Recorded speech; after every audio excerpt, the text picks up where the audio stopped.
Hari kedua GPDRR Bali, 24 Mei 2022. Rumah Resiliensi Indonesia tetap menghadirkan talk show, panel interview, World Cafe, dan pameran dari area Bali Collection. Topik tentang kebencanaan memiliki beragam spektrum. Pada hari kedua ini, spektrum penanggulangan bencana yang diangkat adalah bencana ekologis, atau lebih banyak orang mengenalnya sebagai bencana iklim. Bencana iklim dipicu oleh pemanasan global, lantaran pertumbuhan penduduk berlebih, penggunaan transportasi pribadi yang tinggi, terutama di wilayah negara berkembang, menyebabkan konsumsi bahan bakar fosil terus meningkat. Penyebab lain adalah peralihan fungsi lahan menjadi pemukiman dan lahan usaha yang berdampak pada kerusakan ekosistem. Akibatnya, polusi, cuaca tak tentu, banjir, longsor, badai.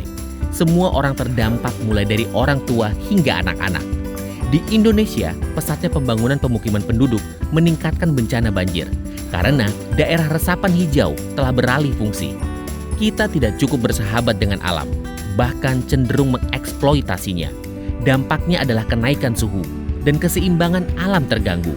Es di kutub mencair dan matinya satwa. Kita akan kehilangan keanekaragaman hayati. Frekuensi bencana meningkat dan kehidupan manusia terancam. Ada beragam solusi untuk mengurangi resiko bencana iklim. Dengan pendekatan kearifan lokal, menghadirkan tokoh-tokoh, pagelaran seni budaya yang mengajak masyarakat terutama yang hidup di daerah rawan bencana untuk memahami mitigasi bencana secara menyeluruh, sehingga bisa meminimalisir dampak kerusakannya.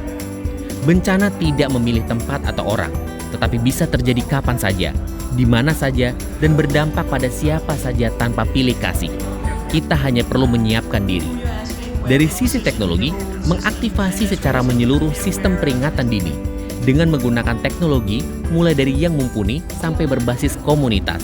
Salah satu yang digarisbawahi pada diskusi hari ini adalah teknologi arsitektur tahan gempa menawarkan solusi yang akan menyelamatkan lebih banyak nyawa. Pendekatan pentahelix melihat bencana adalah urusan bersama. Ada regulasi, ada birokrasi di level pemerintah daerah, ada lembaga swadaya masyarakat, kelompok pemerhati bencana, dan ada dunia usaha sebagai bagian dari supply chain, terutama membantu pemberdayaan ekonomi masyarakat yang terdampak bencana. Hari kedua telah mengulas berbagai topik dan sudut pandang perubahan iklim. Di hari ketiga akan menjadi hari yang